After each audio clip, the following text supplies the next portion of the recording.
Okay, majority of audience को ये पता ही नहीं होगा कि मार्को में एक पोस्ट क्रेडिट सीन भी है। एंड काफी सारे लोग ऐसे होंगे जो कि मूवी खत्म होते ही थिएटर से बाहर आ गए थे। एंड बहुत सारे थिएटर्स ऐसे भी होंगे जिनमें पोस्ट क्रेडिट सीन को दिखाया ही नहीं है, यानी मूवी खत्म होते ही स्क्रीन शट डाउन कर दी गई। बट मेरे केस में ऐसा नहीं हुआ, मेरे वाले में पोस्ट क्रेडिट सीन था और मैं देख कर भी आया था। सो अब बात है क्या था उसमें, पार्ट 2 का हिंट। अब जैसे कि मैं इस वीडियो में पोस्ट क्रेडिट सीन को एक्सप्लेन करने वाला हूँ, तो ऑब्वियस सी बात है इसमें भर भर के स्पॉयलर्स होंगे। तो अगर आप लोगों ने मूवी नहीं देखी है तो पहले देख लो। अब तो यार देखो, स्क्रीन्स बढ़ चुकी हैं तो शो हर कहीं लगे हैं। इसी बीच बहुत सारे फिल्म भाई मेरे ऐसे हैं जिन्होंने मूवी ऑलरेडी देख ली है, और जिन्होंने देख ली है वीडियो तुम्हारे लिए है। तो वीडियो में आगे बढ़ने से पहले मैं एक चीज और क्लियर कर दूं, बहुत सारे हमारे फिल्मी भाई हैं जो कि ये सोच रहे होंगे कि मिखाइल मूवी एक्चुअली में मार्को से कनेक्टेड है, क्योंकि उसमें मार्को भी है और जॉर्ज भी। तो मैं भी थोड़ा कंफ्यूजन में था इस चीज को लेकर कि क्या वाकई में ये दोनों मूवीज आपस में कनेक्टेड है। तो ये जानने के लिए मैंने मूवी को देखा, देन आई रियलाइज ये मूवीज आपस में कनेक्टेड तो है ही नहीं। एक्चुअली में हुआ क्या है, मिखाइल से ओनली मार्को को उठाया गया है एंड जॉर्ज को, इन दोनों ही कैरेक्टर्स को उठाकर एक स्पिन ऑफ बनाई गई है। एक और चीज, मिखाइल में जॉर्ज गोल्ड का बिजनेस कर रहा था, तो इस बिजनेस को भी, सिंडिकेट को भी यहाँ पर एक्सपेंड करके दिखाया गया है। मार्को में हमें बहुत सारे मेंबर्स देखने को मिलेंगे एंड एज वेल एज इस गोल्ड सिंडिकेट की नींव किसने रखी थी उस बारे में भी मूवी हमें ओपनिंग सीन में ही बता देती है।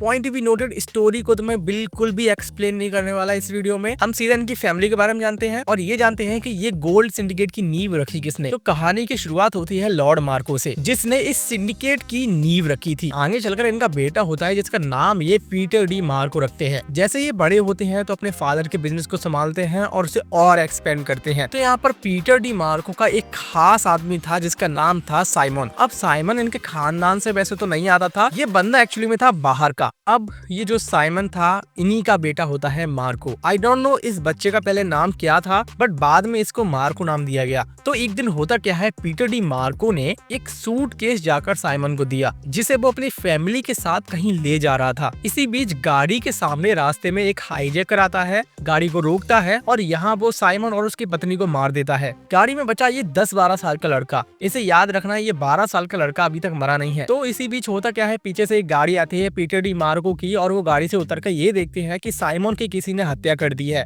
एंड वो ये भी देखते हैं जिस आदमी ने साइमन की हत्या की थी उसे भी किसी ने मार दिया है। एंड गैस वो कौन था, मार्को। यहाँ गोल्ड बिस्किट का सूटकेस सही सलामत है ये देखकर पीटर डी मार्को खुश होते हैं। एंड इस 12 साल के बच्चे ने काउंटर अटैक किया है शायद ये देखकर पीटर डी मार्को इससे इम्प्रेस्ड हुए एंड देन इसे अपने साथ ले गए, यानी इसे अडॉप्ट कर लिया। एंड बाद में उन्हीं ने इसे नाम दिया मार्को। अब पीटर डी मार्को के ऑलरेडी 3 बच्चे थे, जॉर्ज, बेटी एनसी एंड तीसरा बेटा था विक्टर। और यहाँ पर जो सरनेम है डी मार्को या फिर कहें डी पीटर, ये सरनेम इनके फादर के नेम से ही लिए गए हैं। तो ये 3 बच्चे पीटर डी मार्को के खास बनाना आई मीन बायोलॉजिकल थे यार, और एक अडॉप्टेड सन और मिला दो तो बच्चे हुए 4। तो भैया पीटर डी मार्को के जब तीनों पैर कबर में जाने वाले थे उससे पहले इस पूरी सिंडिकेट की कमाल दी गई उनके बड़े बेटे जॉर्ज को। एंड अब जो साम्राज्य हम यहाँ पर देख रहे हैं वो सब इन्हीं की देन है। लॉर्ड मार्को ने इस सिंडिकेट की नींव रखी, उसे थोड़ा बहुत एक्सपेंड किया, देन उनके बाद उनके बेटे ने कमाल संवारी, पीटर डी मार्को ने, उन्हें भी थोड़ा बहुत एक्सपेंड किया। एंड उनके बाद उनके बड़े बेटे जॉर्ज दी पीटर ने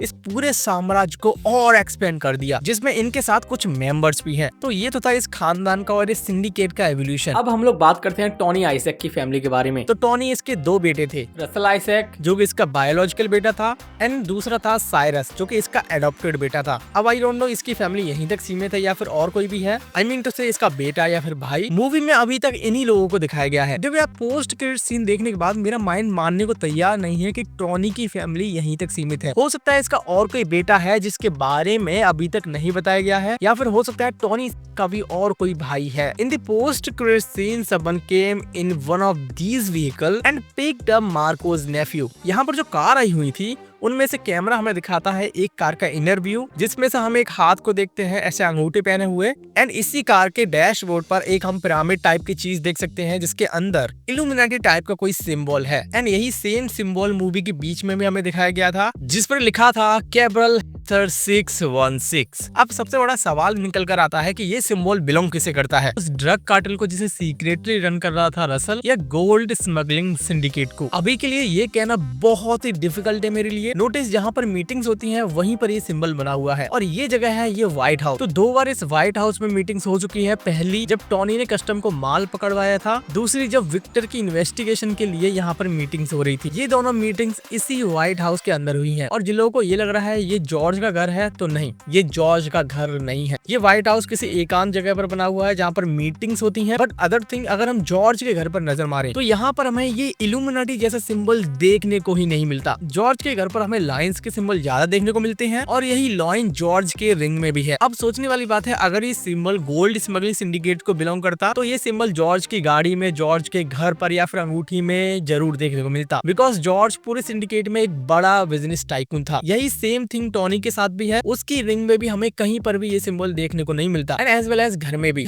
बट एक पर्सन है जिसकी रिंग में मैंने यही इल्यूमिनाटी वाला सिंबल देखा है और वो पर्सन है रसल। अब मैं श्योर तो नहीं हूँ बट हो सकता है ये सिंबल रसल के थ्रू चलाए जाने वाले ड्रग कार्टेल को बिलोंग करता हो, जिसमें टोनी इसके साथ था। टोनी ने अपना सारा काम रसल को हैंड ओवर कर दिया था और इसलिए शायद टोनी के हाथ में ये सिंबल वाली रिंग नहीं थी। मार्को ने आइजैक फैमिली के 3 मेंबर्स को मार दिया है, साइरस, टोनी एंड रसल। 5 साल बाद किसी का आना एंड अगेन मार्को के नेफ्यू को उठाना इंडिकेट कर रहा है कि शायद कोई रह गया है आइजैक फैमिली से, जिसके बारे में हमें अभी बताया नहीं गया। टोनी का भाई हो सकता है, कोई ऐसा बेटा हो सकता है जिसके बारे में अभी तक हमें नहीं पता, बट कार्टेल को बैक एंड से संभाल रहा था। एंड ऑब्वियसली इस थ्योरी को हम ऐसे कनेक्ट कर सकते हैं, मार्को ने आइजैक फैमिली को फिनिश कर दिया है। सो ये जो भी है फैमिली का बदला लेने आया है। एंड सेकंड थ्योरी मेरी ये कहती है, अगर ये सिंबल गोल्ड स्मगलिंग को बिलोंग करता है तो ये जो यहाँ पर आया है वो विक्टर की मामा के साइड से होना चाहिए। वो कैसे, अभी समझाता हूँ। अगर तुमने मूवी में ध्यान दिया हो, विक्टर का मामा मार्को के खिलाफ था और वो अपने आप को विक्टर के फादर की जगह पर बता रहा था। तो अब यहाँ पर क्या हुआ, साइरस ने पूरे खानदान को फिनिश कर दिया, पीछे बचा गोल्ड का बिजनेस। तो पॉइंट्स को अगर कनेक्ट करें, हो सकता है विक्टर का मामा इस पूरे गोल्ड बिजनेस को हैंड ओवर करने के लिए आया है, क्योंकि उसे लग रहा होगा कि मार्को तो अपनी फैमिली का है नहीं, उसे तो अडॉप्ट किया गया था। कानून के तहत हो रहा है,